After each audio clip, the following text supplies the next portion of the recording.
or not to be.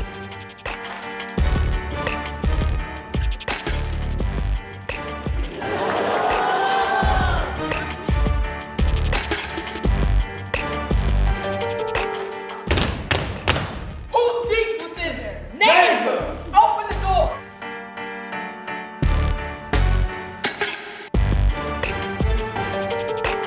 Of peace, which is the natural man. We came into this world like brother and brother, and now let's go hand in hand, not one before another.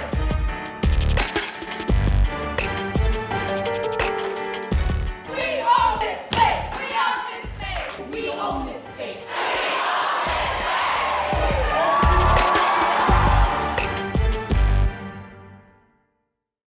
Welcome to the all-new, never-before-imagined Chicago Shakespeare Slam. In the year of the plague, it's so Shakespearean. My name is Marilyn Halprin. I'm Jason Harrington.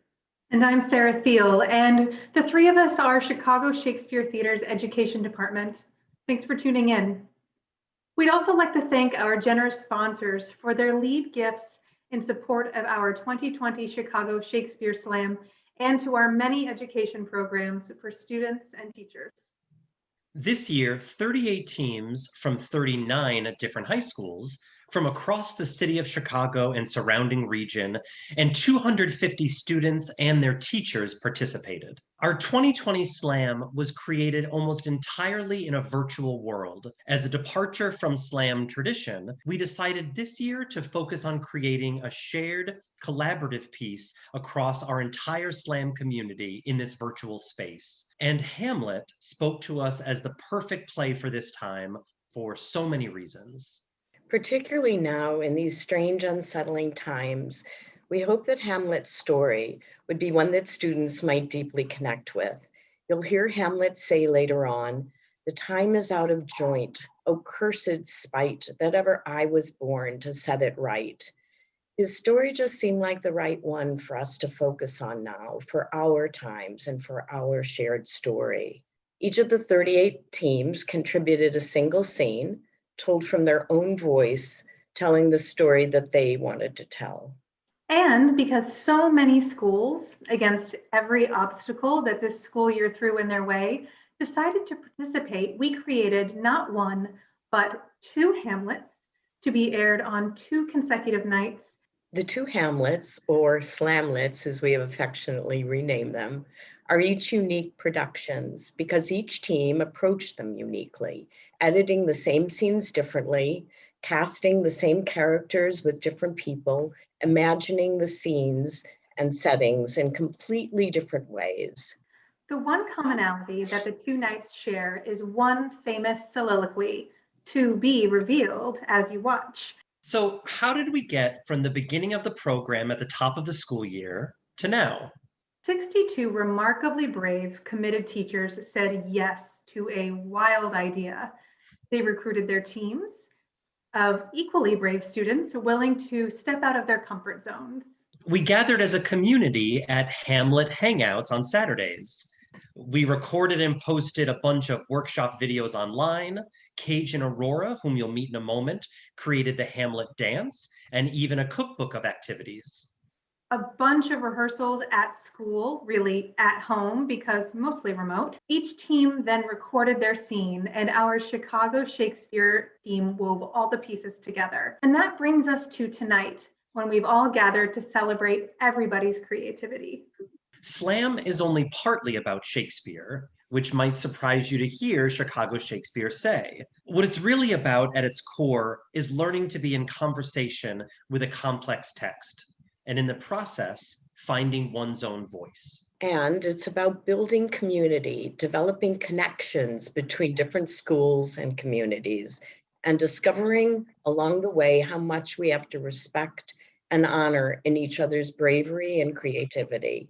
Throughout the entire program, we ask every team to work toward the 5 goals of the Slam. Be seen. Be heard. Be creative. Take risks. Play as an ensemble. We have something called the culture of the slam, which has followed us from the first Hamlet Hangout through our Hamlet premiere tonight. Slam culture is participatory. Slam culture is supportive, creating a safe space for students to take huge risks on stage. Slam culture is first and foremost about building community. And somehow, by the incredible persistence, generosity, and spirit of this entire group, we all did just that. Over hundreds of miles of distance that separate us all right now, imagination and creativity defied the barriers.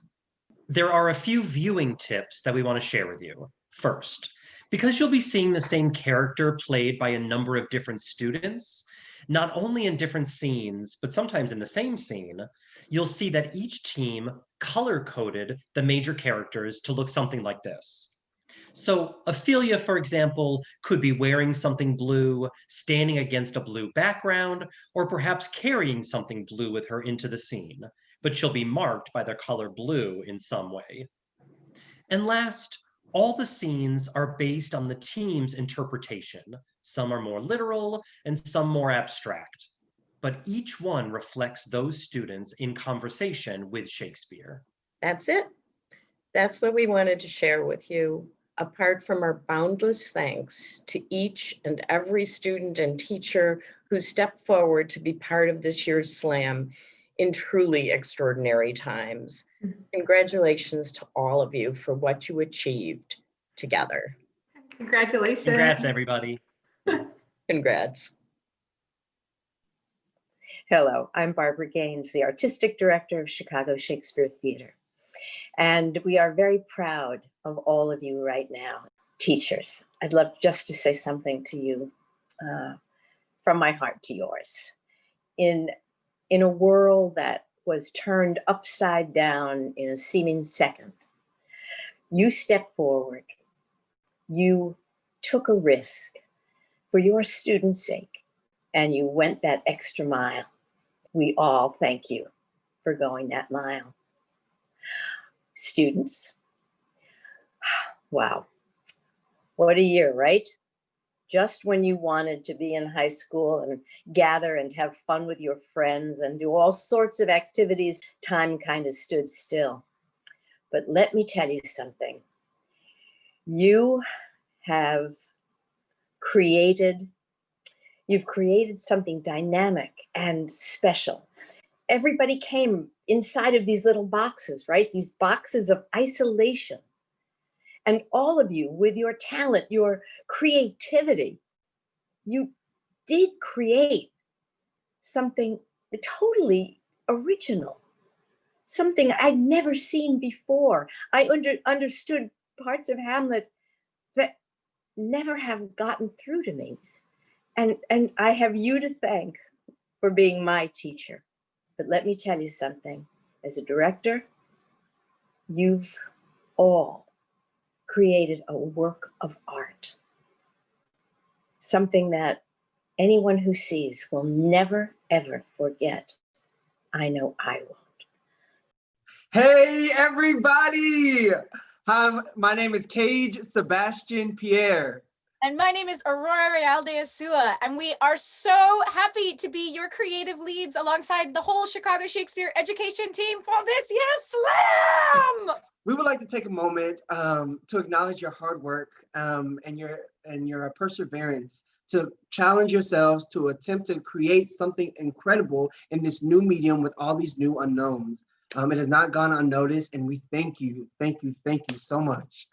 So deeply. It has been such a hard year in so many different ways, and just hats off to each and every single one of you for your creativity and your flexibility, and you've created something so special. So what we're going to do right now before we launch into performances is, for those of you who've done the slam before, you may be familiar with a little warm-up exercise that we used to do called Feel the Warmth.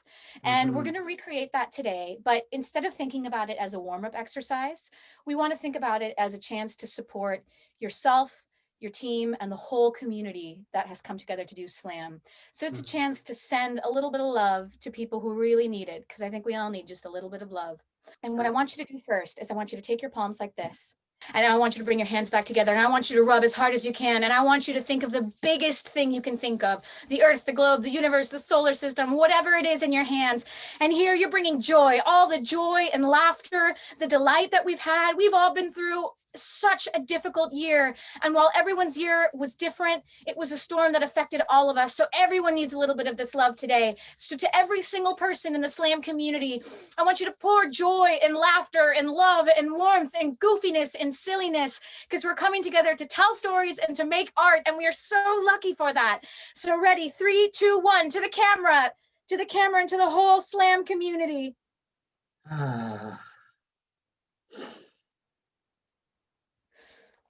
That was great. Thank you guys so much. If ever you're watching and you feel like something really resonates with you or just really stands out in a way that makes you want to move, to speak, feel free. A Slam tradition that we have is to snap at those things, or throw some elbows at those things since you're at home. And if you're really feeling crazy, since there's no one next to you, you can feel free to get up and dance and move around and get your thing on and say, you go team, you go team. Oh my God, Cage, are you dancing? Yeah. Oh my God, are we gonna do the dance? What? I know the dance. Wait. No? Aurora, if we do the dance now, then it will give away the entire plot of the play. Oh, you're right. Yes. This dance that we've created, that is the entirety of Hamlet told in 1 minute and several funky dance moves, will spoil the ending of the biggest mystery of all time. Nobody knows Yes. how Hamlet ends. No, it has been a well-kept secret that you and I, along with the Chicago Shakespeare Museum, are revealing to you today. On behalf of the whole Chicago Shakespeare Theater and the entire Slam community, here is this year's Chicago Shakespeare Theater Slam. We are Addison Trail Alcott Beacon Academy. We are Beacon Academy. We are Benito Juan, Bishop Knoll, the Chicago High School for the Arts. We are South. Elk Grove, Francis Parker, Homewood Flossmoor High School. We are High School. We are Kennedy High School. We are Kinwood. We are Lincoln Park. We are Lindblom. LVLHS. Marengo High School. we are Morgan Park Academy. We are New Trier. We are Northside. We are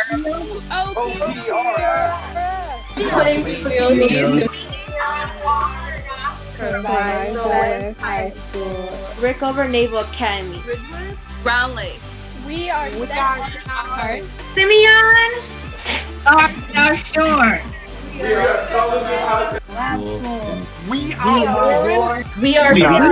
High School. We own this space. And we own this space. And we own this space.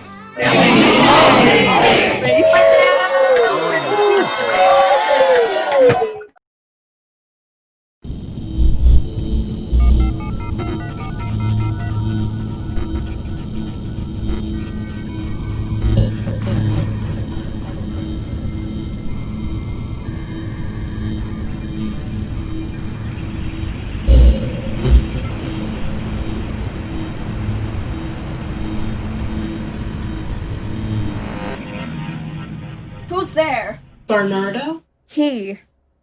come most carefully upon your hour. Have you had quiet guard? Not a mouse stirring. If you do meet Horatio and Marcellus, I think I hear them. Who is there? friends to this ground. And liegeman to the Dane. Give you good night. Holla, Bernardo. Say what? Is Horatio there? Piece of him. What, has this thing appeared again tonight? Horatio says 'tis but a fantasy, and will not let belief take hold of himself, touching this dreaded sight twice seen of us before. Therefore I have entreated him along with us to watch the minutes of this night, that if this apparition come, he may approve our eyes and speak to it. Tush, tush, 'twill not appear. Let us once again assail your ears that are so fortified against our story, what we have 2 nights seen. Last night of all, when yon same star, That's westward from the pole. We're now at Burns. Marcellus and myself. The bell-beating one. Break thee off. Look where it comes again. Looks he not like the king? Most like. It harrows me with fear and wonder. It would be spoke to. Speak to it, Horatio. It is offended. See? It stalks away. Stay! Speak! Speak! I charge thee! Speak! 'Tis gone and will not answer. How now, Horatio, you tremble and look pale. Is not this something more than fantasy? What think you on it? Is it not like the king? As thou art to thyself. Such was the very armor he had on when he the ambitious Norway combated. 'Tis strange. This twice before. And jump at this dead hour, with myrtle stock hath he gone by our watch. This bodes some strange eruption to our state. Tell me, he that knows, why this same strict and most observant watch so nightly toils the subject of the land, and why such daily cast of brazen cannon and foreign marts of implements of war. Who is that can inform me? That can I. Our last king, whose image even now appeared to us, was, as you know, by Fortinbras of Norway, thereto picked on by most emulate pride, dared to the combat, in which our valiant Hamlet did slay this Fortinbras, who did forfeit, with his life, all those his lands which he stood seized of to the conqueror.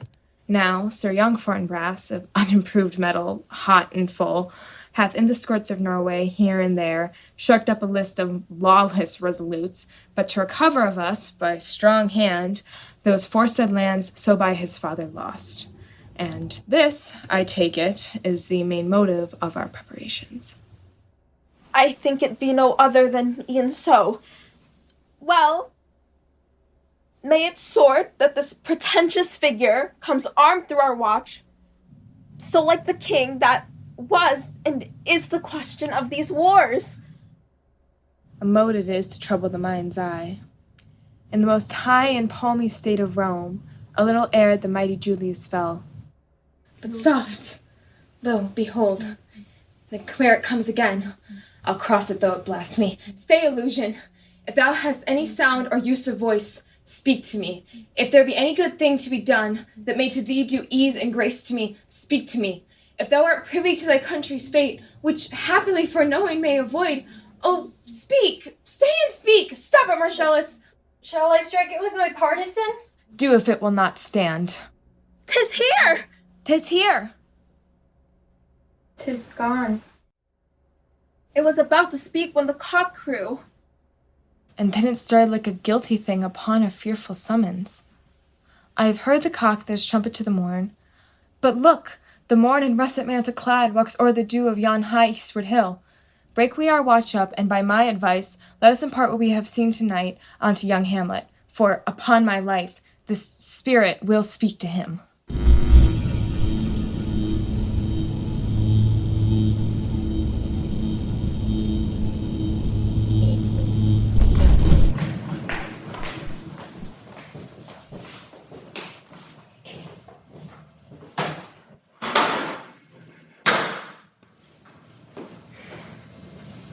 From Ganef Hamlet, our dear brother's death. Dear brother's death. Queen, and it befitted to bear our hearts in grief. Hearts in grief. The whole kingdom contracted in one brow of woe. Brow of woe. Yet, so far hath discretion fought with nature, that we, with wisest sorrow, think on him, together with remembrance of ourselves. Therefore, sometime sister, our queen, the imperial jointers to this warlike state, have we, as 'twere with a defeated joy, with an auspicious, and a dropping eye, with mirth and funeral, and with dirge and marriage, in equal scale, weighing delight and dole, taken to life, for all. Our thanks. And now, Laertes, what's the news with you? What was that, Laertes? My dread lord, your leave in favor to return to France, from whence, though willingly I came to show my duty in your coronation, I must confess, now that duty done, my thoughts and wishes bend again towards France. Have you your father's leave? What's Ascanius? He hath, my lord, run for me my slow leave by laborsome petition, and at last, upon his will, I sealed my hard consent. I do beseech you, give him leave to go. Take thy 4 hour, Laertes, time be gone, and thy best graces spend it at thy will. But now, my cousin Hamlet and my son, Little more than kin and less than kind. how is it that the clouds still hang on you? Not so, my lord, I'm too much in the sun. Good Hamlet, cast thy knighted color off, and let that eye look like a friend on Denmark. Do not forever with thy veiled lids seek for thy noble father in the dust. Thou know'st 'tis common, all that lives must die, passing through nature to eternity. Aye, madam, it is common. If it be, why seems it so particular with thee? Seems, madam? Nay, it is, I know not seems. 'Tis not alone in my inky cloak, nor customary suits of solid black, nor forced suspiration of a windy breath, nor fruitful river in the eye, nor the deject habier in the visage. These with moods and shapes of grief, these can know me truly. These may seem, for their very actions that a man might play. But this in which passing show are their trappings and the suits of woe. 'Tis sweet and commendable in your nature, Hamlet, to give these morning duties to your father, but you must know, your father lost a father. That father lost his, and the survivor bound in filial obligation for some term to do obsequious sorrow.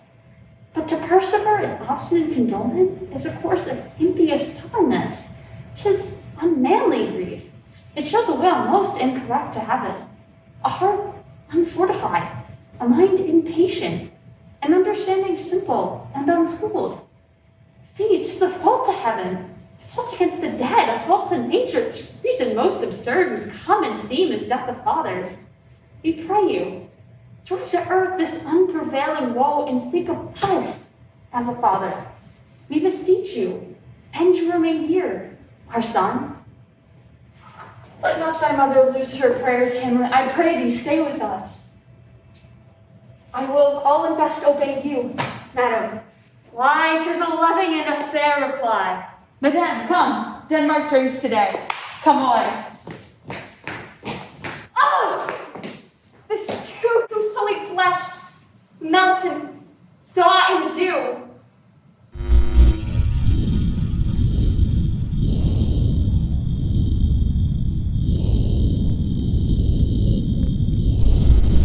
Ugh, that this too sully flesh would melt, thaw, and resolve itself into a dew. Or that the everlasting had not fixed his canon against self-slaughter. Oh, God, how weary, stale, flat, and unprofitable seem to me all the uses of this world. Fie, aunt. Ah, fie! 'Tis an unweeded garden that grows to seed. Things rank and gross in nature possessed merely. That it should come to this, but 2 months dead. Nay, not so much, not 2. So excellent a king that was to this Hyperion to a satyr, so loving to my mother that he might not beting the winds of heaven visit her face too roughly. Heaven and earth must I remember? Why, she would hang on him as if increase of appetite had grown by what it fed on. And yet, within a month. Let me not think on't. Frailty, thy name is woman. A little month, or ere those shoes were old with which she followed my poor father's body. Like Niobe, all tears, why she, even she? Ugh! God, a beast that wants discourse of reason would have mourned longer. Married with my uncle, my father's brother. But no more like my father than I to Hercules. Within a month, ere yet the salt of most unrighteous tears had left the flushing in her galled eyes, She married. Most wicked speed. To post with such dexterity to incestuous sheets? It is not, nor it cannot come to good. But break my heart, for I must hold my tongue. Hail to your lordship. I'm glad to see you well. Oh, Horatio, or I do forget myself. And what make you from Wittenberg, Horatio? Marcellus? My galore. I'm very glad to see you. My galore. Good evening, sir. But what in faith make you from Wittenberg? My lord, I came to see your father's funeral. I prithee, do not mock me, fellow student. I think it was to see my mother's wedding. My lord, it followed hard upon. Thrift, Horatio. The funeral baked meats did coldly furnish forth the marriage tables. My father. Methinks I see my father. Where, my lord? In my mind's eye, Horatio. My lord, I think I saw him yesternight. Saw who? Seizing your admiration for a while. 2 nights together had these gentlemen, Marcellus and Bernardo, on their watch, been thus encountered. A figure like your father appears before them, and with solemn march goes slow and stately by them. Thrice he walked by their oppressed and fear surprised eyes, whilst they, distilled almost to jelly with the act of fear, stand dumb and speak not to him. This to me in dreadful secrecy in part they did, and I with them the 3rd night kept the watch, where as they had delivered, the apparition comes. I knew your father. These hands are not more like. But where was this? My lord, upon the platform where we watch. Did you speak to it? My lord, I did, but answer made it none. Hold you watch tonight? We do, my lord. Arms, say you? Arm, my lord. From top to toe? My lord, from head to foot. Then saw you not its face? Oh yes, my lord, he wore his beaver up. What, looked he frowningly? A countenance more than sorrow than in anger. Pale or red? Nay, very pale. And fix his eyes upon you? Most constantly. I would, I had been there. It would have much amazed you. Very like. Stayed it long? While one with moderate haste might tell 100. I will watch tonight. Perchance 'twill walk again. If it assume my noble father's person, I'll speak to it, though hell itself should gape and bid me hold my peace. I pray you all, if you have hitherto concealed this sight, let it be tenable to your silence still. And whatsoever shall have tonight, give it an understanding but no tongue. Upon the platform twixt 11 and 12, I'll visit you. Our duty to your honor. My father's spirit, in arms, all is not well. I doubt some foul play. Would the night prayer come? Sit still, my soul. Foul deeds will rise as though all earth o'erwhelmed them to men's eyes.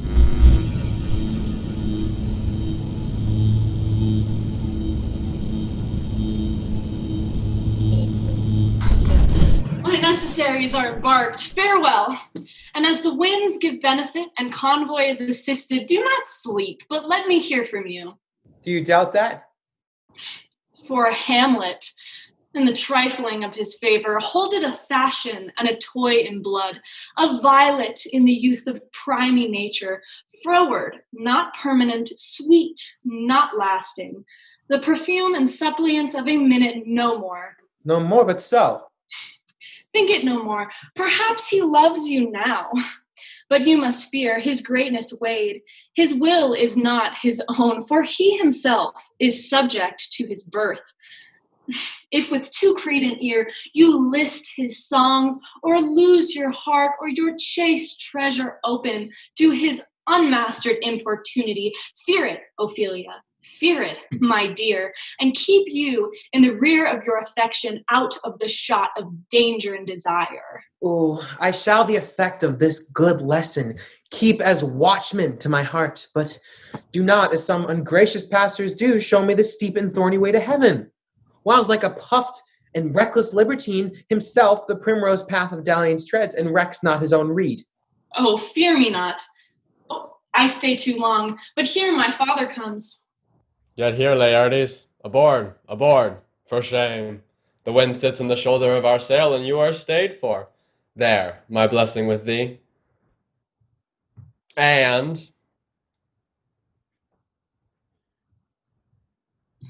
these few precepts in thy memory see thou character. Give thy thoughts no tongue, be thou familiar, but by no means vulgar. Give every man thy ear, but few thy voice. Take every man's censure, but reserve thy judgment. Neither a borrower nor a lender be, for loan oft loses both itself and friend. This above all, to thine own self be true. And it must follow as the night the day, thou canst not then be false to any man. Farewell, my blessing season is in thee. Most humbly do I take my leave, my lord. Farewell, Ophelia, and remember well what I have said to you. 'Tis in my memory locked, and you yourself shall keep the key of it. Farewell.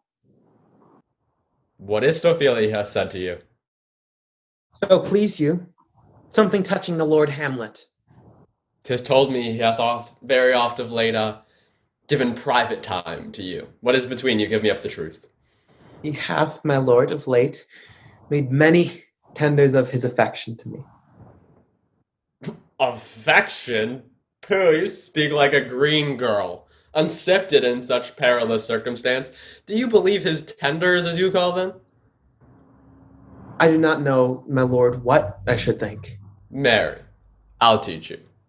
Think yourself a baby, that you have ta'en these tenders for true pay, which are not sterling. Tender yourself more dearly, or, not to crack the wind of the poor phrase running it thus, you'll tender me a fool. My lord, he hath importuned me with love in honorable fashion. Fashion you may call it. Go to. Yet hath given countenance to his speech, my lord, with all the holy vows of heaven. Aye, springes to catch woodcocks. I do know when the blood burns how prodigal the soul lends the tongue vows. These blazes you must not take for fire. Ophelia, do not believe his vows.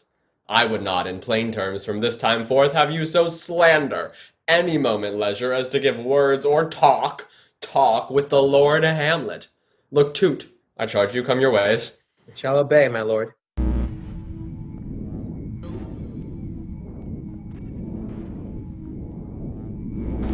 Dear Vice Shirley, it's very cold. It is a nipping and an eager air. What hour now? I think it lacks of 12. No, it is struck. Indeed, I heard it not. It then draws near the season wherein the spirit held his wont to walk. What does this mean, my lord? The king doth wake tonight and takes his rouse, keeps wassail in the swaggering upspring reels, and as he drains his draughts and brandished down, the kettle drum and trumpet thus spray out the chimes of his pledge. Is it a custom? Aye. Mary is, but to my mind, though I'm a native here into the manor born, is a custom or honor in the breach and the observance. This heavy-headed rebel east and west makes us seduced and taxed of other nations. They club us drunkards and with swinish phrase soil our addition. And indeed, it takes from our achievements, though performed at height, the pith and marrow of our attributes. So oft it chances in particular men that for some vicious mole of nature in them is in their birth, when they're not guilty, since nature cannot choose his origin, by the o'ergrowth of some complexion. Oft breaking down the pales and forts of reason, or by some habit that too much or leavens the form of plausive manners that these men, I say, carrying the stamp of one defect, being nature's livery or fortune's star, his virtues else, be they as pure as grace, shall the general censor take corruption in that particular fault. The dram of evil doth all the noble substance of a doubt to his own scandal. Look, my lord, it comes. Angels and ministers of grace, defend us! Be thou spirit of hell or goblins damned, bring with thee heirs from heaven or blast from hell, be thy intents wicked or charitable. Thou comes in such a questionable shape that I'll speak to thee. I'll call thee Hamlet, King, Father, Royal Ordain. Answer me! Let me not burst in ignorance, but tell why thy canonized bones, terse in death, have burst their cerements. By the sepulchre, wherein we saw thee quietly interred, hath oped his ponderous and marble jaws to cast thee up again. What may this mean, that thou, dead corpse again in complete steel, visits thus the glimpses of the moon? making night hideous and we fools of nature so poorly to shake our disposition with thoughts beyond the reaches of our souls? Say, why is this? Wherefore? What should we do? It beckons you to go away with it, as if it's some impartment did desire to you alone. Look with what courteous action it waves you to more removed ground, but do not go with it. No, by no means. Do not speak, then I'll follow it. Do not, my lord. Why? What should be the fear? I've not set my life at a pin's feet for my soul. What can it do to that being a thing immortal itself? It wastes me forth again. I'll follow it. What if it tempt you toward the flood, my lord? Or to the dreadful summit of the cliff that beetles o'er his base into the sea, and there assume some other horrible form which might deprive your sovereignty of reason and draw you into madness? Think of it. The very place puts toys of desperation, without more motive, into every brain that looks so many fathoms to the sea, and hears it roar beneath. It weighs me still. Go on. I'll follow thee. You shall not go, my lord. Put off your hands. Be ruled. You shall not go. My fate cries out and makes each petty archer in this body as hardy as meanings by its nerve. Still I am called. Unhand me, gentlemen. By heaven, I'll make a ghost of him that lets me. I say away. Go on. I'll follow thee. He waxes desperate with imagination. Let's follow. 'Tis unfit thus to obey him. Have after. To what issue will this come? Something is rotten in the state of Denmark. Heaven will direct it. Nay, let's follow him.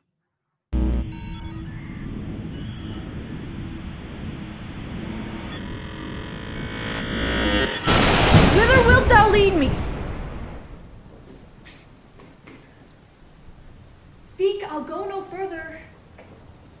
My hour is almost come. When I to sulphurous and tormenting flames must render up myself. Alas, poor ghost. Pity me not, but lend thy serious hearing to what I shall unfold. Speak, so art thou to revenge when thou shalt hear. What?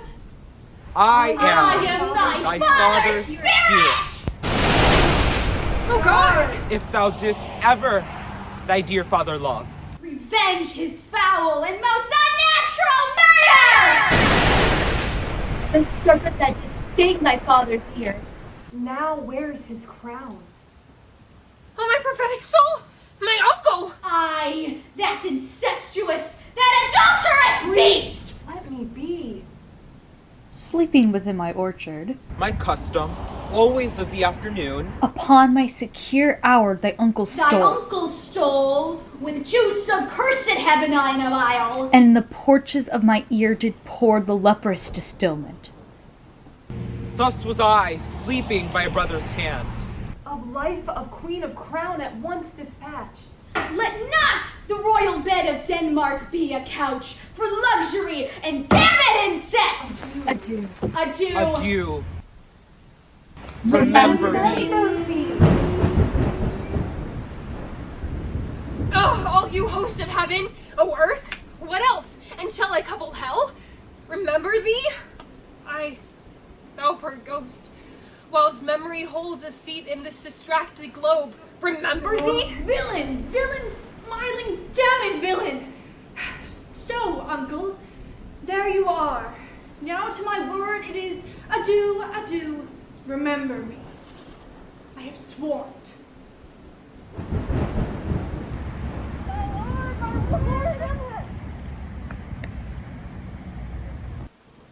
Heaven secure him. Ho, ho, ho, my lord. You ho, ho, boy. Come, bird, come. How is my noble lord? What news, my lord? Oh, wonderful. Wonderful. Good, my lord. Tell it. No, we will reveal it. Not I, my lord, by heaven. Nor I, my lord. But it will be secret? I, by heaven, my lord. There's never a villain dwelling in all Denmark, but he's an arrant knave. There needs no ghost, my lord, come from the grave to tell us this. These are but wild and whirling words, my lord. I'm sorry they offend you. Heartily. There's no offense, my lord.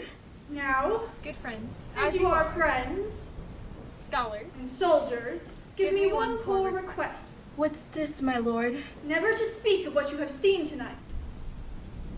My lord, we will not. Nay, but swear it. In faith, my lord, not I. Nor I, my lord, in faith. Upon my sword. Swear. Propose the oath, my lord. Never to speak of this that you have seen. Swear by my sword. Come, hither, gentlemen. Swear by my sword. Sword. Never to speak of this that you have heard. Oh, day and night. But this is wondrous strange. There are more things in heaven and earth. Horatio, than are dreamt of in your philosophy. Hereafter I shall think meet to put an end to disposition on, that you, at such time seeing me, never shall, to note, that you know aught of me. This do swear, so grace and mercy most needs help you. Rest, return spirit. So, gentlemen, with all my love I do commend me to you. Let us go together. Still your fingers on your lips, I pray. That the time is out of joint. Oh, cursed spite! That ever I was born to set it right. Nay, come, let's go together.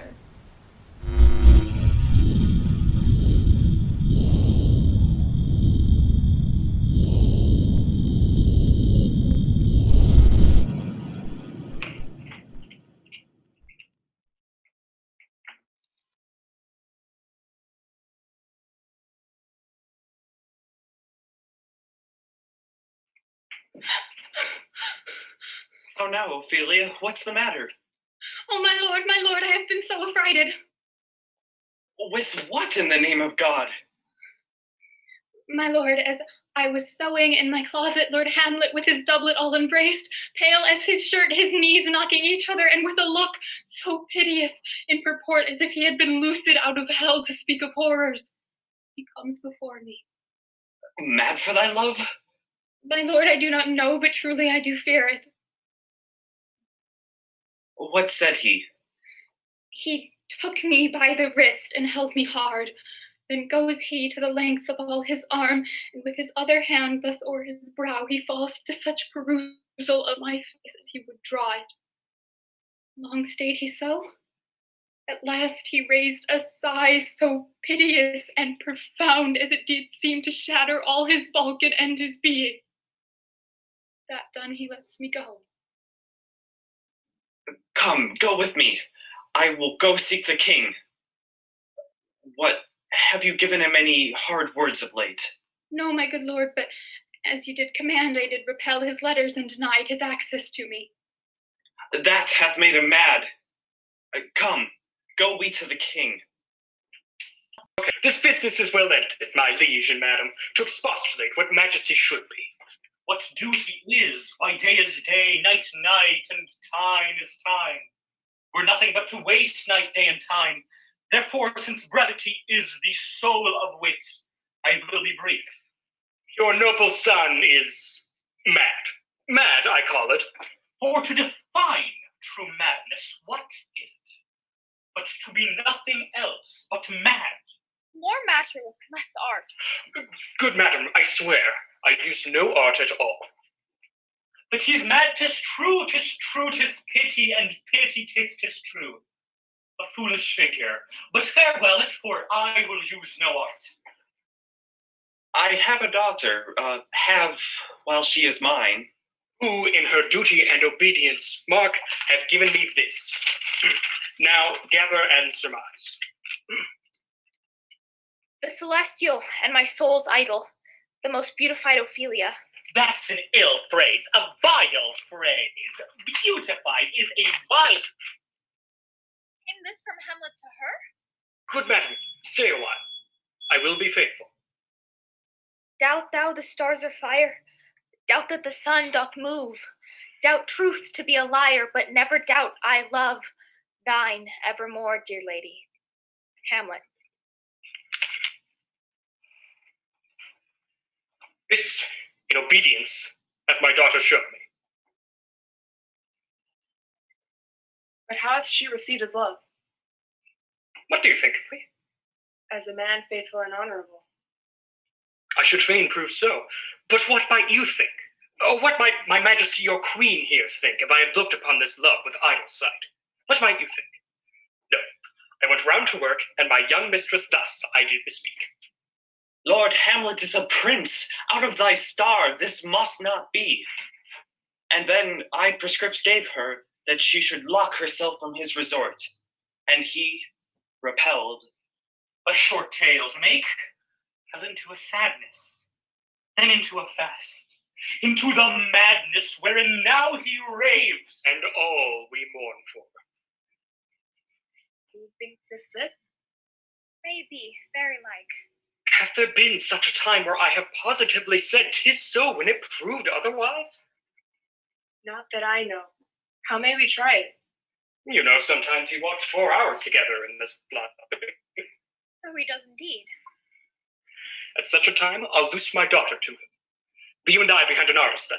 Mark the encounter. We will try this.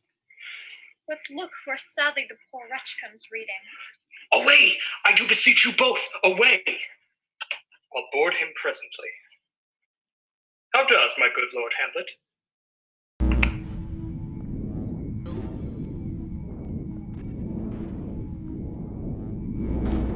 Away, I do beseech you both, away! I'll board him presently.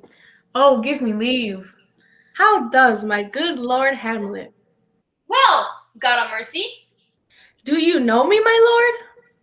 Excellent well. You are a fishmonger. Not I, my lord. Then I would you were so honest a man. Honest, my lord? Aye, sir. To be honest, as this world goes, is to be one man picked out of 10,000. That is very true, my lord. For if the sun breed maggots in a dead dog, being a good kissing carrion. Have you a daughter? I have, my lord. Let her not walk into the sun. Conception is a blessing. But, as your daughter may conceive, friend, look to it. How say you by that? Still harping on my daughter. Yet he knew me not at first. He said I was a fishmonger. He is far gone. And truly, in my youth, I suffered much extremity for love. Very near this. I'll speak to him again. What do you read, my lord?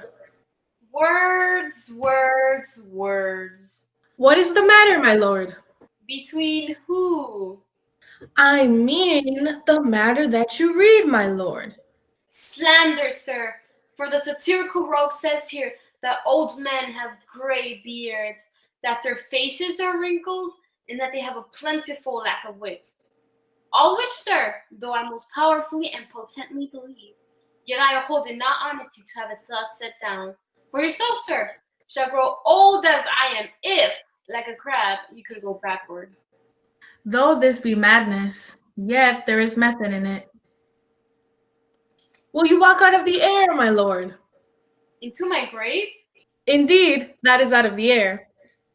How pregnant sometimes his replies are, a happiness that often man hits on, which reason and sanity could not so prosperity be delivered of. I will leave him and suddenly contrive the means of meeting between him and my daughter. My lord, I will take my leave of you. You cannot, sir, take from me anything that I will more willingly part with all, except my life. Fare you well, my lord. Tedious old fools.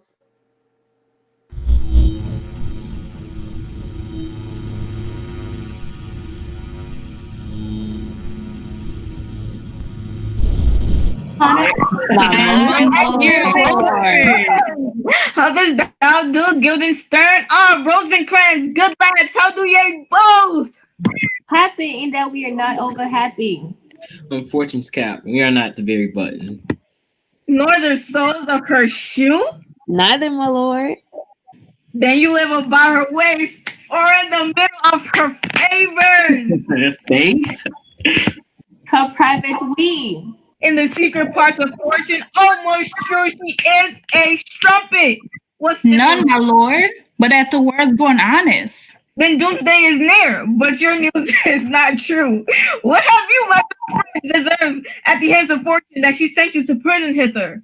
Prison, my lord? Denmark's the prison. Then it's the world's one. A goodly one in which there are many wards and dungeons, Denmark being one of the worst. We think not so, my lord. Why then 'tis none to you. For there is nothing that makes it good or bad, but it's the thinking that makes it. To me, it is a prison. Why then, your ambition makes it one. 'Tis too narrow for your mind.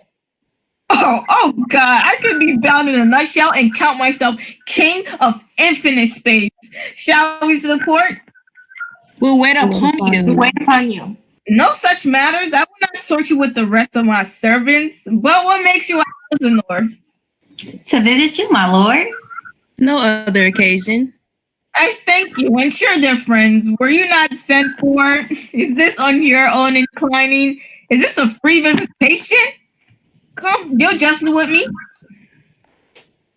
What should we say, my lord? Why, anything but the purpose you were sent for. I know the good queen has sent for you. To what end, my lord? That you must teach me, but let me conjure you by the rights of our fellowship, by the constancy of our youth, by the obligation of our ever-preserved love, whether you were sent for or no. What say you? Nay, then I have an eye for you. If you love me, hold not off. My lord, we were sent for. We were sent for. I will tell you why, and your secrecy to the king and queen mount no feather. I have of late, but whether I know not, lost all my breath, forgone all customs of exercise, and indeed it goes so heavily with my disposition of this goodly frame. The earth seems to me this most sterile canopy, this brave and majestic roof fretted with golden fire. Why, it appears to me no other than a foul congregation of vapors, the peace of the peace of a man, how noble in reason, how infinite in faculty and move and forming, and how express and admire when in action, how like an angel, in apprehension, how like a god, and the beauty of the world, the pagans of the animal, and yet to me, what is this coincidence of dust? Man delights not me, not nor women neither, though by your smile you seem to say so. My lord, there was no such stuff in my thoughts. Then why did you laugh when I said man delights not me? To think, my lord, if you delight not in man, what latent entertainment the players shall receive from you? We courted them on the way, and hither they coming to offer you service. He that plays the king shall be welcomed. His majesty shall have a tribute to me, and the lady shall send her mind freely. What players are they? Even those you were won't take delight in. The tragedians of the city. How chances they travel, their residence both in reputation and profit was better both ways. I think their inhibition comes by the means of the late innovation. Do they hold the same estimation they did when I was in the city? No, indeed they not. Do they grow rusty? Nay, their endeavor keeps an unwanted pace. But there is an area of children that cries on the top of the question, and they're most tyrannically clapped for it. And so berattle the common stages, so they wear them, that those wearing rapiers are afraid of goose quills. What are they, children? Who maintains them? How are they escorted? Their riders do them wrong to make them exclaim against their own succession. Faith, there has been much to do on both sides. There was for a while no money bid for arguments, unless the poet and the player went to cuff in the question. Isn't it possible? Oh, there has been much throwing about of brain. Do the boys carry it away? Aye, that they do, my lord. Hercules and his load too. It's not very strange, for my uncle is the king of Denmark, so why there is nothing more than natural. They're the players. Gentlemen, you are welcome to Elsinore. You are welcome. But my uncle father and my aunt mother are deceived. In what, my dear lord? I am but mad northwest. When the wind is sunny, I know a hawk from a handsaw.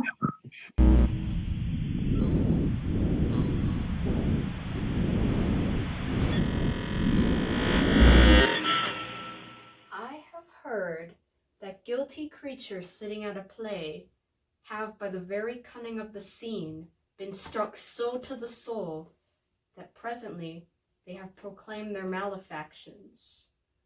For murder, though it have no tongue, will speak with most miraculous organ. I'll have these players play something like the murder of my father before mine uncle. I'll observe his looks. I'll tempt him to the quick. If he do blench, I know my course. The spirit I have seen may be a devil, and the devil hath power to assume a pleasing shape. Yea, and perhaps, out of my weakness and my melancholy, abuses me to damn me. I'll have grounds more relative than this. The play is the thing wherein I'll catch the conscience of the king.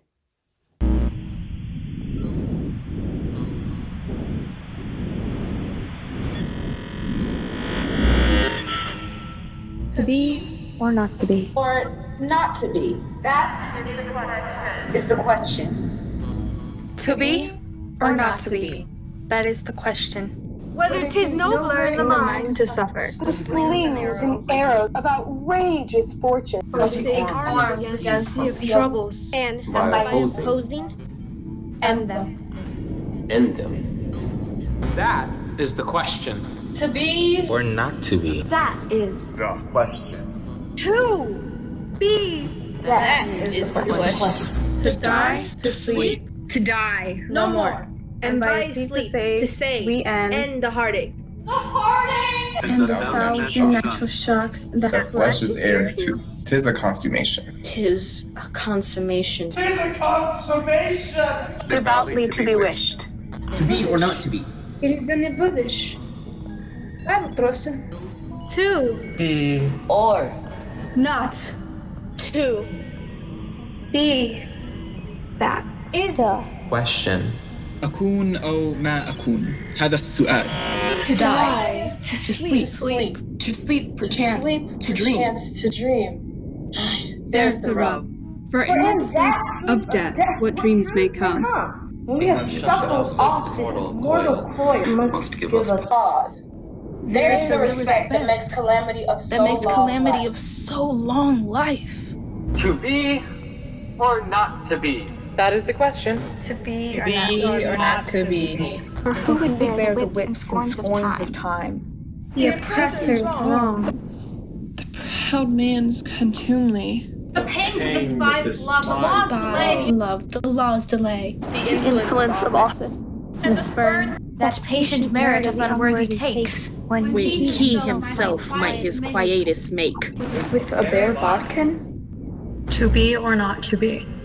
That Is The question. Or not to be. That is the question. who would throttle bear? To grunt and sweat under a weary life. But that the dread of something after death. After death.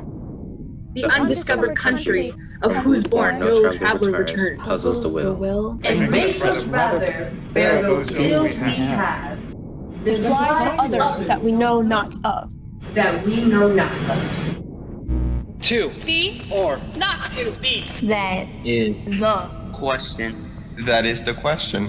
lest conscience does make cowards of us all. Atipe iboya tiwa di alabara pelui roni pupo. Sí, la natural tintura. El valor se debilita. Is sicklied ore with the pale cast of frost? Of thought. Las empresas de mayor importancia. And enterprises of great pitch and moment. With this regard, Their currents turn awry. And lose the name of action. To be Or not to be. To be or not to be. That is the question. That is the question. That is the question.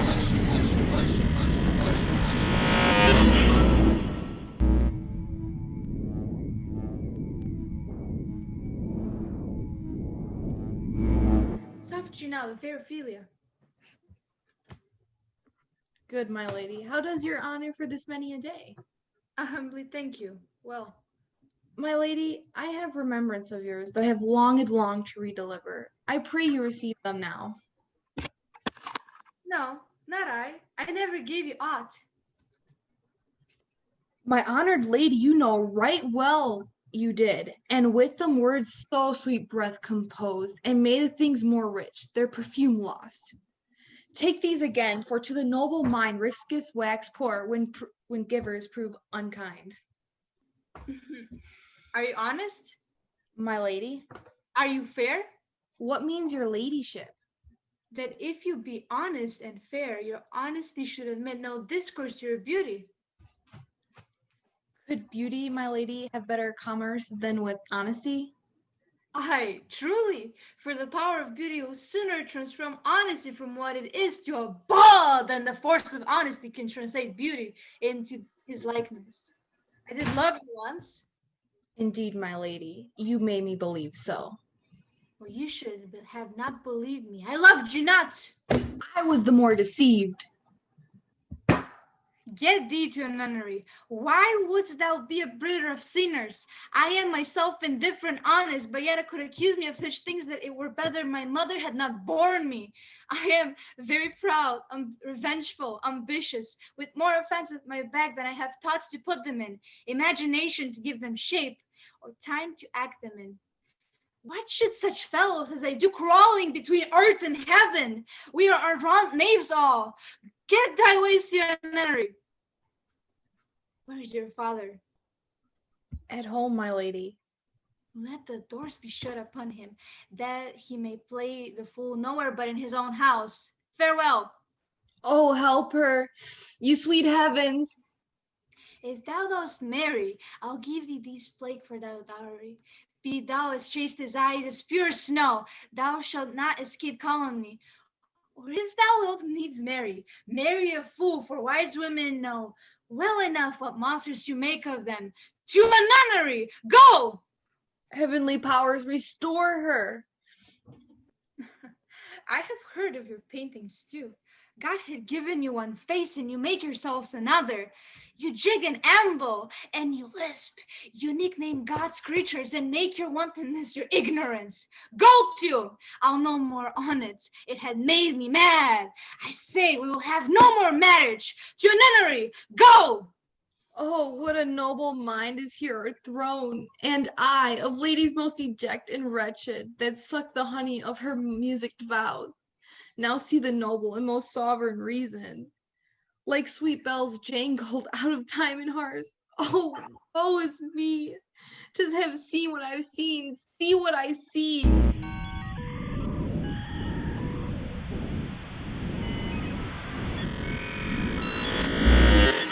Speak the speech, I pray you, as I pronounced it to you, trippingly on the tongue. But if you so mouth it, as many of these players do, I had as lief the town crier spoke my lines. Nor do not saw the air too much with your hands thus, but use it gently, for in the very torrent, tempest, and as I may say, whirlwind of your passion, you must acquire and beget a temperance that may give it smoothness. All right, offends me to the soul to hear a robustious, periwig-pated fellow tear a passion to tatters, to very rags, to split the ears of the groundlings who, for the most part, are capable of nothing but inexplicable dumb shows and noise. I would have such a fellow whipped for o'erdoing termagant. It out Herod's Herod. Pray you, avoid it. I warrant your honor. Be not too tame neither, but let your own discretion be your tutor. Suit the action to the word to the action. With this special observance, that you overstep not the modesty of nature, for anything so overdone is from the purpose of play, whose end, at the first and now, was and is to hold, as it were, the mirror up to nature, to show virtue her own feature, scorn her own image, and the very age and body of the time, his form and pressure. Now this overdone, or come tardy off, though it makes the unskillful laugh, cannot but make the judicious grieve, the censure of the which one must in your allowance o'erweigh a whole theatre of others. There be players that I have seen play and heard others praise, and that highly of, not to speak it profanely, that neither having the accent of Christians nor the gait of Christian, pagan, nor man have so strutted and bellowed that I have thought of some of journeymen had made men, and not made them well. They imitated humanity so abominably. I hope we have reformed that indifferently with us, sir. Oh, reform it altogether, and let those that play your clown speak no more than is set down for them. For there be of them that will themselves laugh, to set some quantity of barren spectators to laugh too, though in the meantime some necessary question of the play be then to be considered. That's villainous, and shows a most pitiful ambition in the fool that uses it. Go make you ready.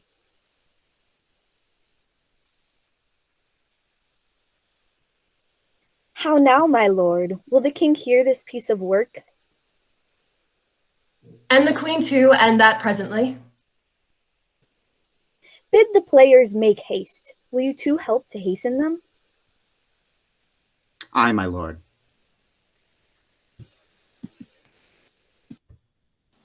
What ho, Horatio?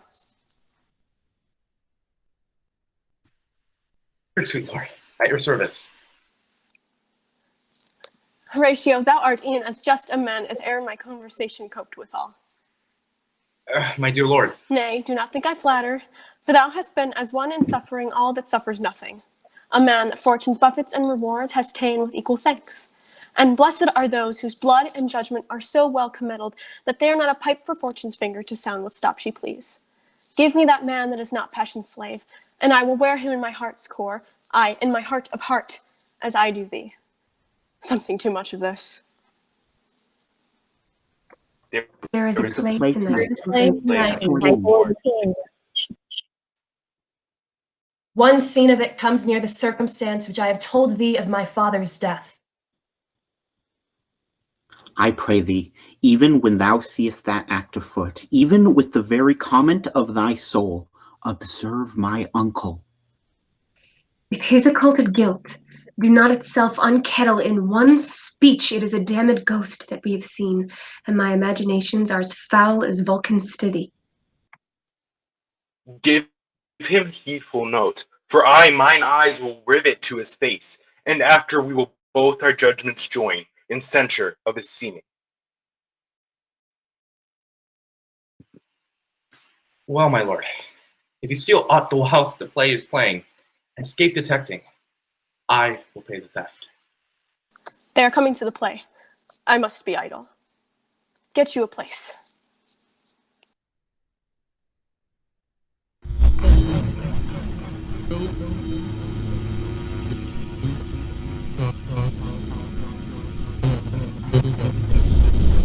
They're coming to the play. I must be idle. Get you a place. How fares our cousin Hamlet? Excellent in faith of the chameleon's dish. I eat the air promised cram. You cannot feed Capon so. I have nothing with this answer, Hamlet. These words are not mine. No, nor mine now. My lord, you played in the university, you say? That I did, my lord, and was counted a good actor. What did you enact? I did enact Julius Caesar. I was killed in the Capitol.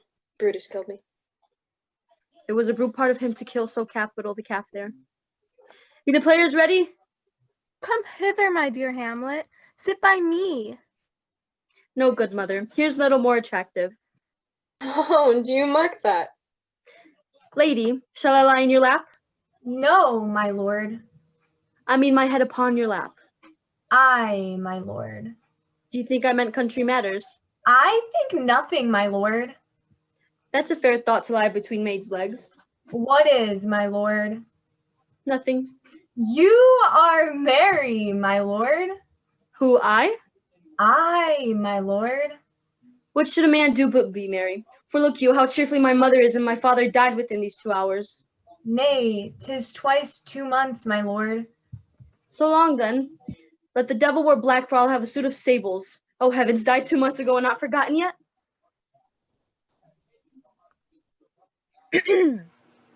For us and for our tragedy, here stooping to your clemency, we beg your hearing patiently. Is this the prologue or the Posy of Irene? His brief, my lord. As woman's love. Full 30 times had Phoebus's cart gone round, Neptune salt washed, and Tellus orb ground. So many journeys may the sun and moon make us again to come o'er our left be done. But woe is me, you are sick of flight, so far from fear and from your former state that I distrust you. Yet, though I distress discomfort to my lord, it nothing must. Where love is great, the littlest doubts are fear. Where little fears grow great, great love grows there. Faith, I must leave thee. Oh, confound the rest, such love must needs be treason in my breast. In second husband let me be accursed, none wed the second, but who killed the first. I do believe you think what now you speak, but what we do determine oft we break. So thou think thy will no second husband wed, but die thy thoughts when thy first lord is dead. Nor earth to me give food, nor heaven light. Sport and repose lack me from day and night. Both here and hence pursue me lasting strife, if once a widow ever I be wife. Sweet, leave me here a while. My spirits grow dull, and fain I would beguile the tedious day with sleep. Sleep rock thy brain, and never come mischance between us twain.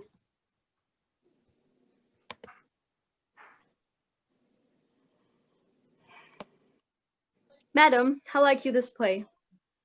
The lady protests too much, methinks. Oh, but she'll keep her word. Have you heard the argument? Is there no offense in it? No, they do but jest. Poison in jest. No offense in the world. What do you call the play? The Mousetrap. The play is the image of a murder done in Vienna. Your Majesty, and we that have free souls, it touches us not. This is one Lucianus, nephew to the king. You are as good as a chorus, my lord. Begin, murderer. Thoughts black, hands apt, drugs fit and time agreeing, confederacies and else no creature seeing. Thou mixture rank of midnight weeds collected, with Hecate's band thrice blasted, thrice infected. Thy natural magic and dire property, unwholesome life, usurp immediately.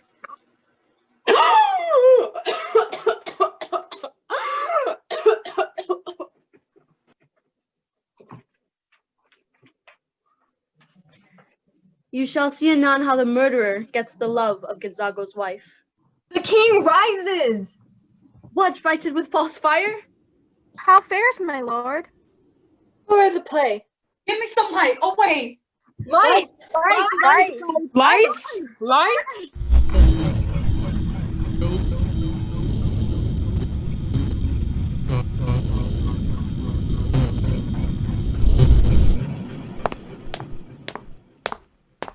Good, my lord.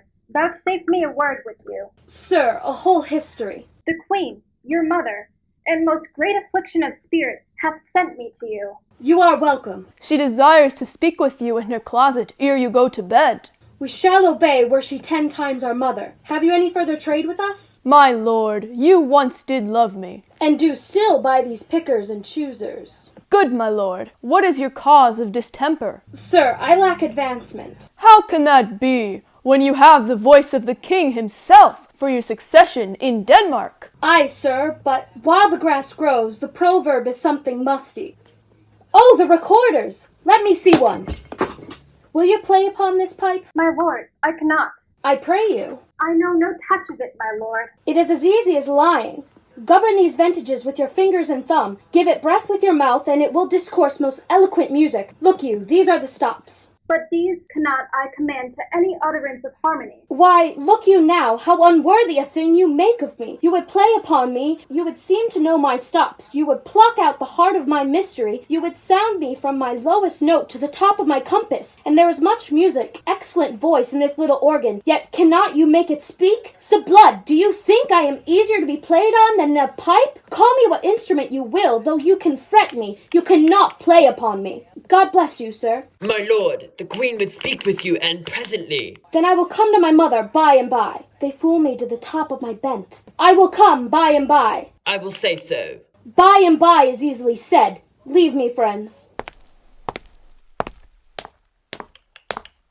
'Tis now the very witching time of night, when churchyards yawn and hell itself breathes out contagion to this world. Now could I drink hot blood and do such bitter business as the day would quake to look on. Soft now to my mother. Let me be cruel, not unnatural. I will speak daggers to her, but use none. My tongue and soul in this be hypocrites. How in my words some ever she be shent. To give them seals never my soul consent. Oh, my offense is rank, it smells to heaven. It hath the primal eldest curse upon it. A brother's murder. Pray, can I not? My stronger guilt defeats my strong intent. What if this cursed hand were thicker than itself with brother's blood? Is there not rain enough in the sweet heavens to wash it white as snow? Whereto serves mercy but to confront the visage of offense? And what's in prayer but this twofold force, to be forestalled ere we come to fall, or pardoned being down? But oh, what form of prayer can save my turn? Forgive me my foul murder. That cannot be, since I'm still possessed of those effects for which I did the murder. My crown, mine own ambition, mine queen. In the corrupted currents of this world, offense's gilded hand may shove by justice. 'Tis not so above. There is no shuffling. Oh, wretched state! Oh, bosom black as death! Oh, limed soul that, struggling to be free, art more engaged. Help, angels, make us say! Bow, stubborn knees, and heart with strings of steel be soft as sinews of the newborn babe. All may be well. Now might I do it, Pat. Now he is a-praying, and now I'll do it.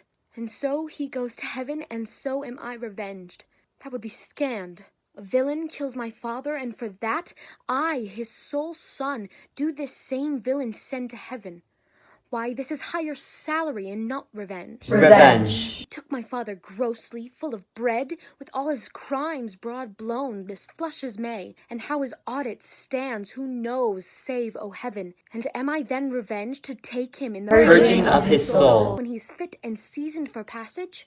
No. No. No. No. No. No. No. Up, sword, and know thou a more horrid hent, when he is drunk asleep, or in his rage, or in the incestuous pleasure, of his bed, or about some act that has no relish of salvation in't. Then trip him, at his heels may kick at heaven, and that his soul may be as damned and black as hell, whereto it goes.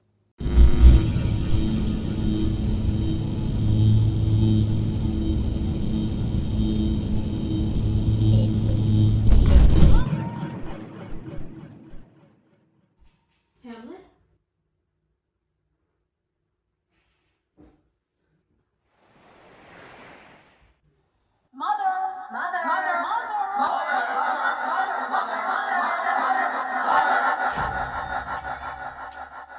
Look you lay home to him. Tell him his pranks have been too broad to bear with, and that your grace has screened and stood between much heat and him. I'll silence me even here. Pray you, be round with him. I hear him coming. Now, mother, what's the matter? Hamlet, thou hast thy father much offended. Mother, you have my father much offended. Come. You answer with an idle tongue. Go. You question with a wicked tongue. Why, how now, Hamlet? What's the matter now? Have you forgot me? No! By the rood, not so. You are the queen. Your husband's brother's wife. And, would it were not so, you are my mother. You go not till I set you up a glass where you may see the inmost part of you. Thou wilt not murder me. Help! Help! What ho? Help! How now? Dead. Help! Oh, me! What hast thou done? Nay, I know not. What a rash and bloody deed is this! A bloody deed. Almost as bad, good mother, as kill a king and marry with his brother. Kill a king? Aye, lady. It was my word. Peace. Sit you down, and let me wring your heart. What have I done, that thou darest wag thy tongue in noise so rude against me? Such an act that blurs the grace and blush of modesty. Calls virtue hypocrite. Makes marriage vows as false as dicers' oaths. Ay me, what upon this picture? Counterfeit presentment of two brothers. See what a grace was seated on this brow. This was your husband. Look you now what follows. Here is your husband, like a mildewed ear, blasting his wholesome brother. Have you eyes? You cannot call it love. Sense, sure you have, else could you not have motion. What devil was it that thus hath cozened you and hoodman blind? Eyes without feeling, feeling without sight, ears without hands or eyes could not so look. Ah, shame! Where is thy blush? Oh, Hamlet, speak no more! Thou turn'st my eyes into my very soul, and there I see such black and grained spots as will not leave their tinct. Nay, but to live in the rank sweat of an enseamed bed. Stewed in corruption. Honeying and making love over the nasty sty. Speak to me no more! These words like daggers enter in my ears. No more! Sweet Hamlet. A murderer and a villain. King of shreds and patches! Save me and hover over me with your wings. What would your gracious figure? Alas, he's mad. How is it with you, lady? Alas, how is it with you, that you do bend your eye on vacancy? Oh, gentle son, whereon do you look? On him. On him. Look you, how pale he glares. To whom do you speak this? Do you see nothing there? Nothing at all. Yet all that is, I see. Why, look you there! Look how he steals away! My father in his habit as he lived. This is the very coinage of your brain. It is not madness that I have uttered. Mother, for love of grace, confess yourself to heaven. Repent what's past, avoid what is to come. And do not spread the compost on the weeds to make them ranker. Oh, Hamlet, thou hast cleft my heart in twain. Throw away the worser part of it and live the purer with the other half. But go not to my uncle's bed.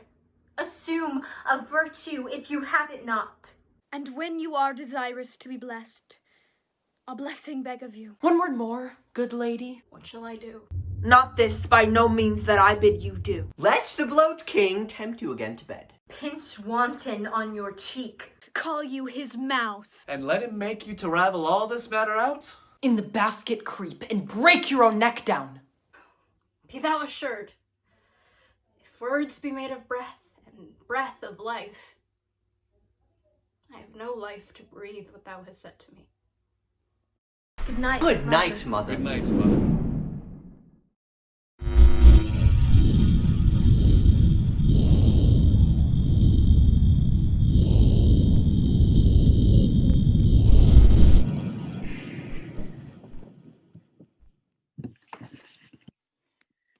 I've sent to seek him and to find the body. How dangerous is it that this man goes loose? Yet we must not put the strong law on him. He is loved of the distracted multitude, who like not in their judgment but their eyes. And where 'tis so, the offender's scourge is weighed but never the offense. To bear all smooth and even, the sudden sending him away must seem deliberate pause. Diseases desperate grown, by desperate appliance are relieved, or not at all. Now, Hamlet. Hamlet. Hamlet. Where's Polonius? At supper? At supper where? Not where he eats, but where he is eaten. A certain convocation of politic worms are eaten at him. Your worm is your only emperor for diet. We fat all creatures, else to fat us, and we fat ourselves for maggots. Your fat king and your lean beggar is but variable service. 2 dishes but to 1 table, that's the end. Alas, alas. A man may fish with the worm that hath eat of a king, and eat of the fish that hath fed of that worm. What dost thou mean by this? Nothing but to show you how a king may go a progress through the guts of a beggar. Where is Polonius? In heaven, sent thither to see. If your messenger find him not there, seek him in the other place yourself. But if indeed you find him not within this month, you shall notice him as you go up the stairs into the lobby.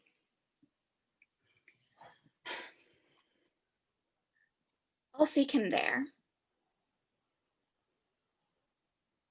Oh, he'll stay till you come.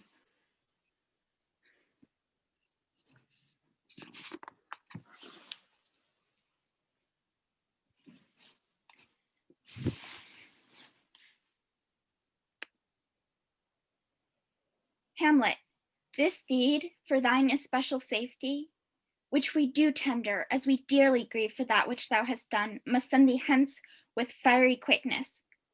Therefore prepare thyself. The bark is ready and the wind at help, the associates tend, and everything is bent for England. For England? Aye, Hamlet. Good. So is it, if thou knewst our purposes. I see a cherub that sees them, but come, for England. Farewell, dear mother! Thy loving father, Hamlet. My mother. Father and mother is man and wife. Man and wife is one flesh, and so my mother. Come, for England.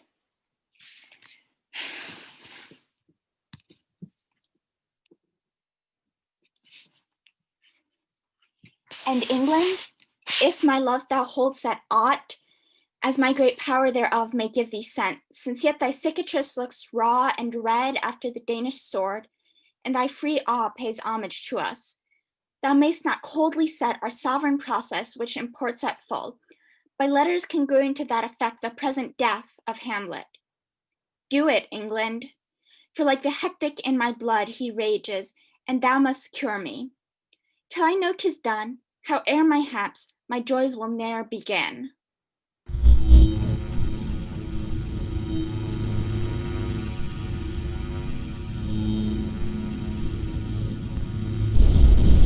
I will not speak with her. She is importunate, indeed distract. Her mood will needs be pitied. What would she have? She speaks much of her father, speaks things in doubt that carry but half sense. Her speech is nothing. 'Twere good she were spoken with, for she may strew dangerous conjectures in ill-breeding minds. Let her come in.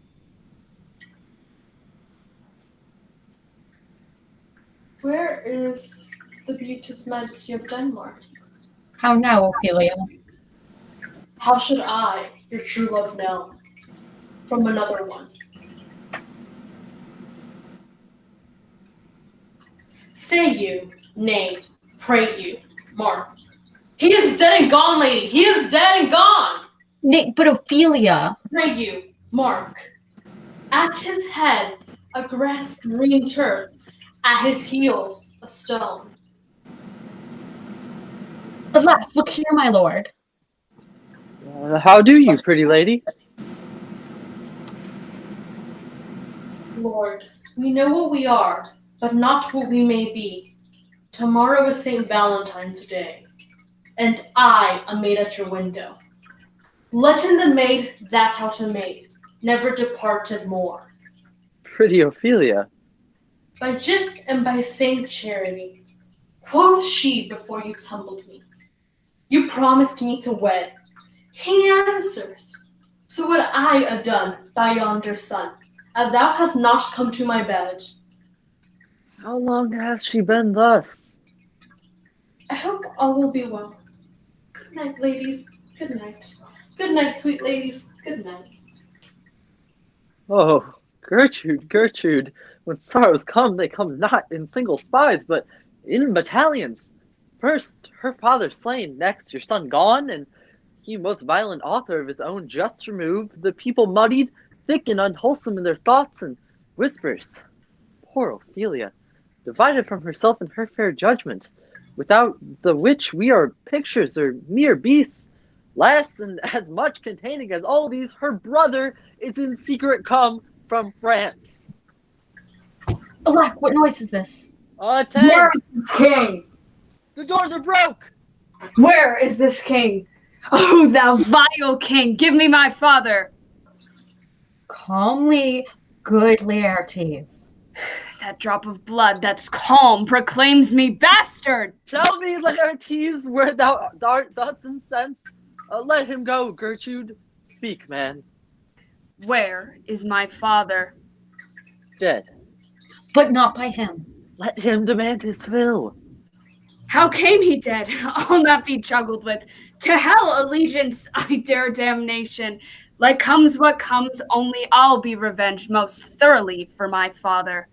That I am guiltless of your father's death, and most sensibly in grief for it. It shall level to your judgment peer as day does to your eye. How now? What noise is that? Oh, Rose of May, dear maid, kind sister, sweet Ophelia.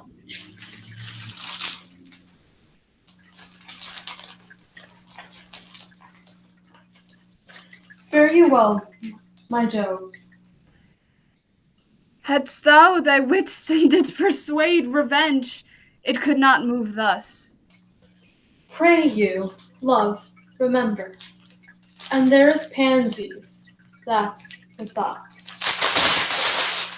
A document in madness, thoughts in remembrance is fitted.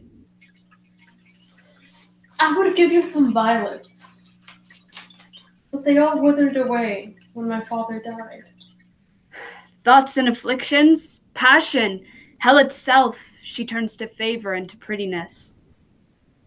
And will he not come again? And will he not come again? All of Christian soul, I pray God will be with you. Do you see this? Oh, God! Oh, Laertes, I must commune with your grief. Or you deny me the right. Go but apart. Make choice of whom your wisest friends you will, and they shall hear and judge twixt you and me. If by direct or collateral hand they find us touched, we will our kingdom give, our crown, our life, and all that we call ours, to you in satisfaction.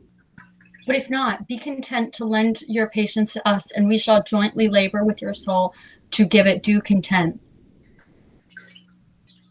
Let this be so.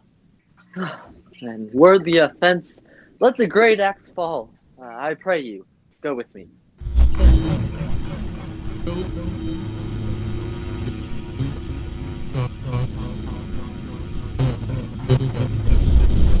Now must your conscience my acquaintance seal, and you must put me in your heart for a friend, sith you have heard, and with a knowing ear, that he which hath your noble father slain pursued my life. It well appears. But tell me, why you proceeded not against these feats so criminal and so capital in nature, is by your safety, greatness, wisdom, all things else. You mainly were stirred up.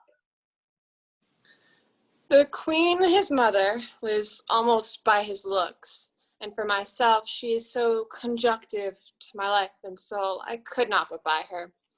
The other motive is the great love the general gender bear him. And so, have I a noble father lost, a sister driven into desperate terms, whose worth, if praises may go back again, stood challenger on mount of all the age for her perfections? But my revenge will come. Break not your sleeps for that. You must not think that we are made of stuff so flat and dull that we can let our beard be shook with danger and think it pastime. You shortly shall hear more. I loved your father, and we love ourselves, and that, I hope, will teach you to imagine. How now? What news? Letters, my lord, from Hamlet. These to your majesty, this to the queen. From Hamlet? Who brought them? Sailors, my lord. They say, I saw them not. They were given me by Claudio. He received them of him that brought them. Laertes, you shall hear them. Read them. High and mighty, you shall know I am set naked on your kingdom. Tomorrow shall I beg leave to see your kingly eyes, when I shall, first asking your pardon, thereunto recount the occasion of my sudden and more strange return. Hamlet. What should this mean? Are all the rest come back? Or is it some abuse and no such thing? Know you the hand? 'Tis Hamlet's character. Naked.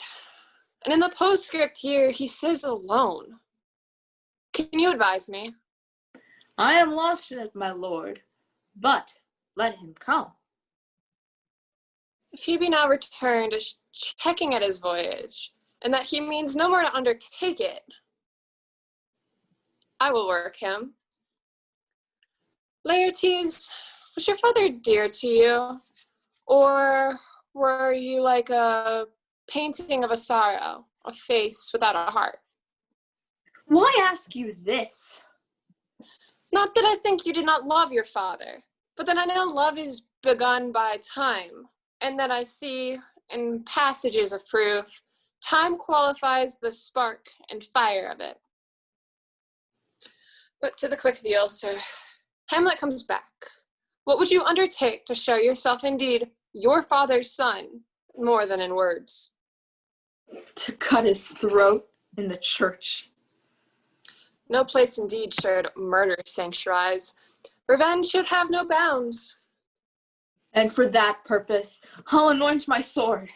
I brought an unction of mountebank, so mortal that but dip a knife in it, no cataplasm so rare could save him. Let's further think of this. Weigh what convenience both of time and means may fit us to our shape. If this should fail, and that our drift look bad through our performance, 'twere better not essayed. But stay! What noise?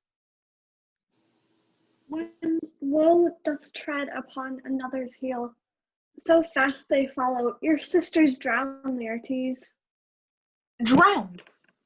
Oh, where? There's a willow grows askant the brook that shows his hoar leaves in the grassy stream. Clambering up to hang, an envious sliver broke, when down her weedy trophies and herself fell in the weeping brook. Her clothes spread wide, and mermaid-like awhile they bore her up, which she chanted snatches of old lauds, as one incapable of her own distress, or like a creature native and endued unto that element. But long it could not be, till that her garments, heavy with their drink, pulled the poor wretch from her melodious lay to muddy death. Alas, then she is drowned? Drowned! Drowned! Too much of water hast thou, poor Ophelia, and therefore I forbid my tears. But yet it is our trick. Nature her accustomed holes. Let shame say what it will, when these are gone, the woman will be out. Adieu, my lord. I have a speech of fire that fain would blaze, but that this folly drowns it. Let's follow Gertrude. How much I had to do to calm his rage. Now I fear this will give it start again. Therefore, let's follow.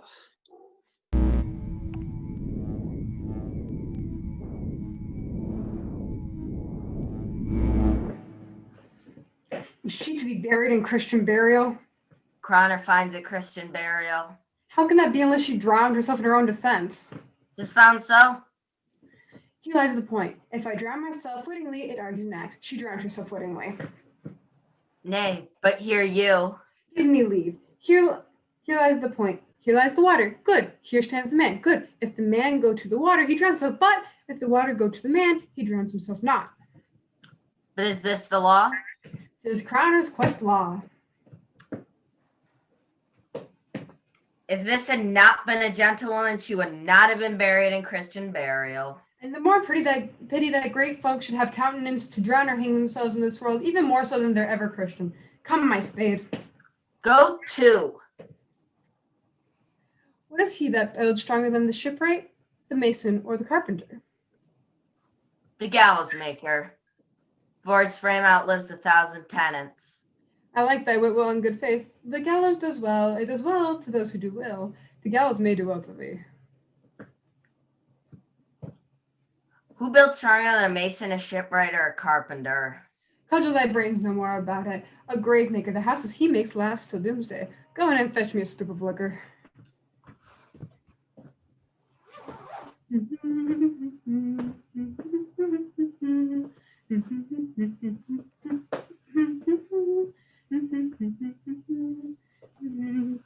Is this fellow no feeling? He sings in grave making.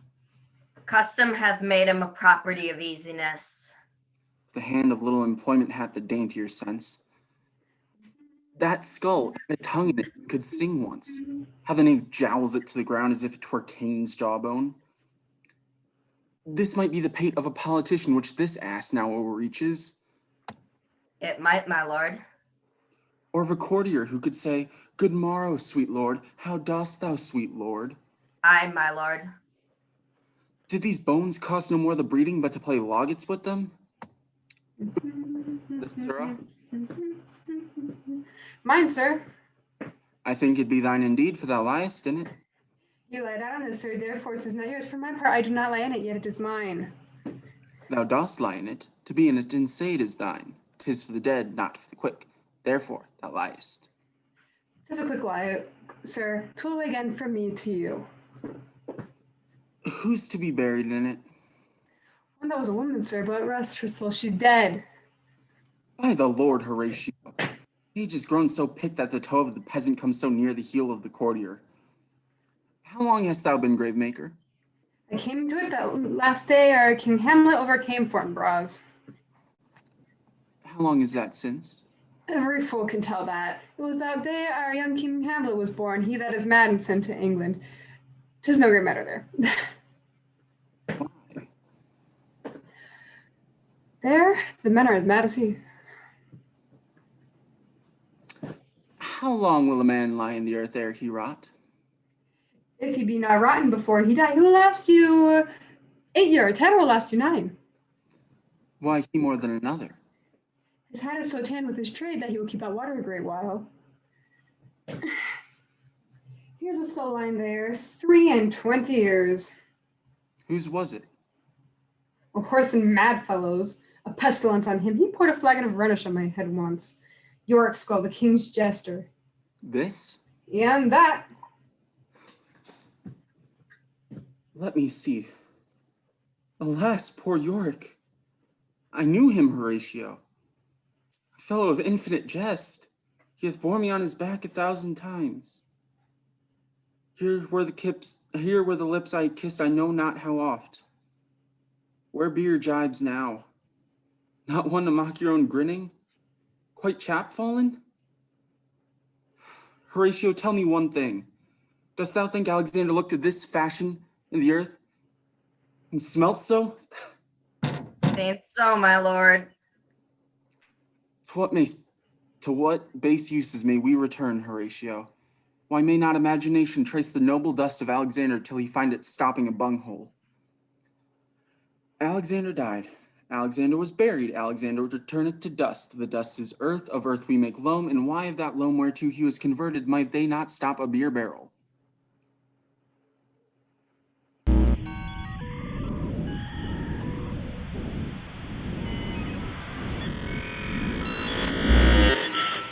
But soft a while. Here comes the king, the queen, the courtiers. Who is this they follow, and with such maimed rites? This doth betoken the course they'd follow did with desperate hand fordo its own life. 'Twas of some estate. Couch we a while and mark. What ceremony else? Her obsequies have been as far and large as we have warranty. Her death was doubtful. And, but that great command, owes way the order. She should in ground unsanctified have been lodged till the last trumpet. For charitable prayers. Shards, flints, and pebbles should be thrown on her. Yet, here she is allowed her virgin krantz, her maid instruments in the bringing home of bell and burial. Must there no more be done? No more be done. We should profane the service of the dead. To sing a requiem and such rest to her, as to peace-parted souls. Lay her in the earth, and from her fair and unpolluted flesh may violets spring. I tell thee, churlish priest, a ministering angel shall my sister be when thou liest howling. Sweets to the sweet farewell. I hoped thou shouldst have been my Hamlet's wife. I thought thy bride bed to have decked, sweet maid. And not have strewed thy grave. Oh, treble woe, fall 10 times treble on that cursed head, whose wicked deeds thy most ingenious sense deprive thee of. Hold off the earth a while, till I have caught her once more in mine arms. Now pile your dust upon the quick and dead, till of this flat a mountain you have made, to overtoppled Pelion or the skyish head of blue Olympus. What is he whose grief bears such an emphasis, whose phrase of sorrow conjures the wandering stars and makes them stand like wonder-wounded hearers? This is I, Hamlet the Dane. The devil take thy soul. Thou prayest not well. I pray thee take thy fingers from my throat. For though I am not splentive and rash, yet have I in me something dangerous, which let thy wisdom fear. Hold off thy hand. Pluck them asunder. Gentlemen! Good my lord, be quiet. Why, I will fight with him upon this theme until my eyelids will no longer wag. Oh, my son, what theme? I loved Ophelia. 40,000 brothers could not with all their quantity of love make up my sum. What wilt thou do for her? Oh, he is mad, Laertes. For the love of God, forbear him. Swoons, show me what thou'lt do. Would weep, would fight, would fast, would tear thyself, would drink up easel, eat a crocodile? I'll do it. Dost thou come here to whine, to outface me with leaping in her grave? Be buried quick with her. And so will I. And if thou prate of mountains, let them throw millions of acres on us, till our ground, singeing his pate upon the burning zone, make Ossa like a wart. Nay, in thou'lt mouth. I'll rant as well as thou. This is mere madness. And thus a while, the fit will work on him. Anon as patient as the female dove, when that her golden couplets are disclosed. His silence will sit drooping. Hear you, sir. What is the reason that What you is use the me reason thus? that you use I love me you thus? ever. I love But it is you no ever. matter. Let Hercules himself do what he no may. matter. The cat will mew and the dog will have his himself day. do what he may. I pray thee, good Horatio, wait upon him. Strengthen your patience in our last night's speech. We'll put the matter to the present push. This grave shall have a living monument. An hour of quiet thereby shall we see. Till then, in patience our proceeding be. Till then in patience our proceeding be.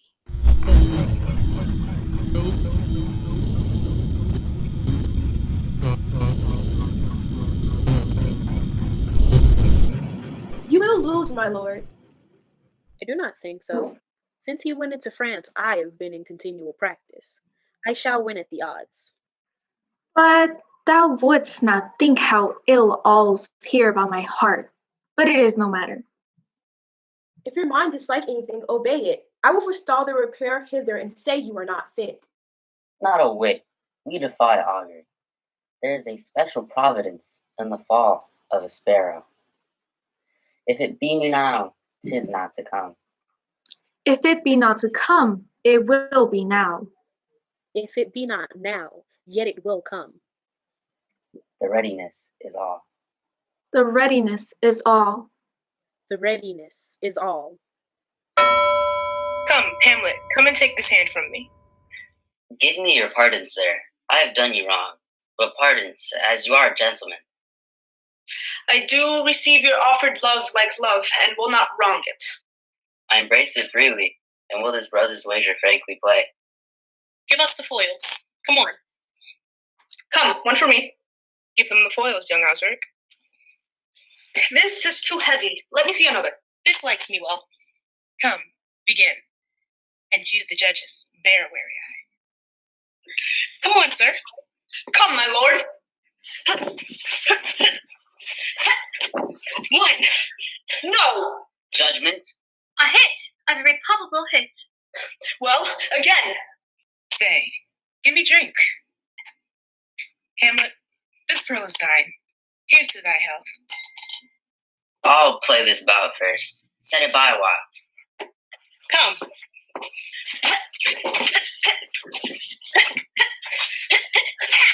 Another hit. What say you? A touch, I do confess it. Our son shall win. The queen carouseth to thy fortune, Hamlet.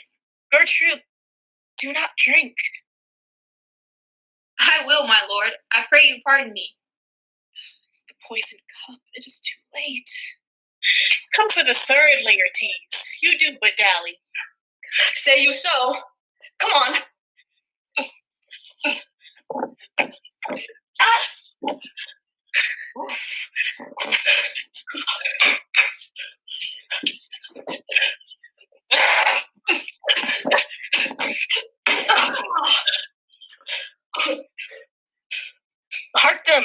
sense.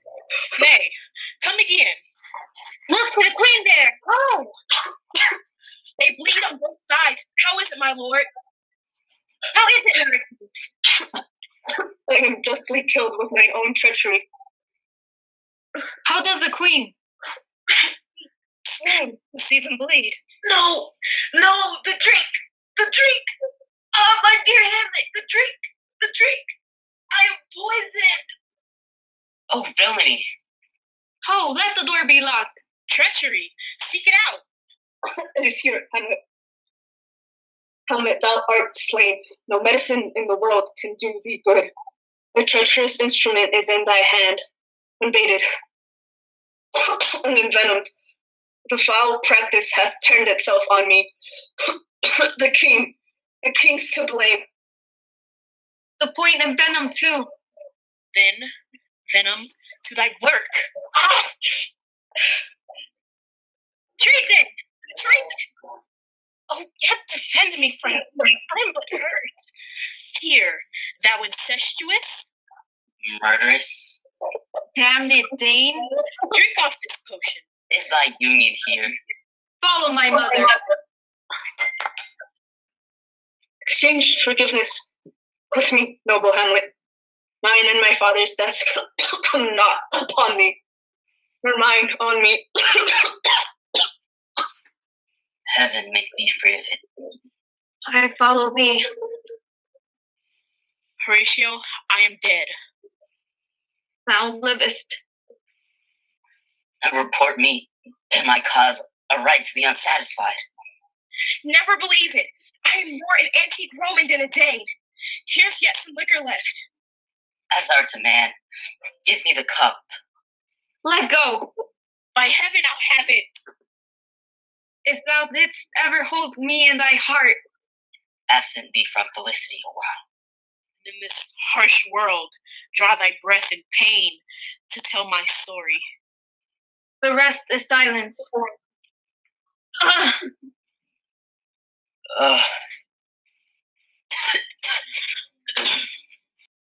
Good night, sweet prince, and flights of angels sing thee to thy rest.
my gosh, you guys, that was incredible.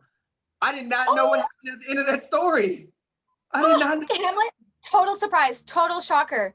But I have one last thing to say. You thought we were going to get to the dance. In case you missed it, here's the entirety of Hamlet in a few funky moves. Hit it!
Chicago Shakespeare Slam. Chicago Shakespeare Slam. Shakespeare Slam.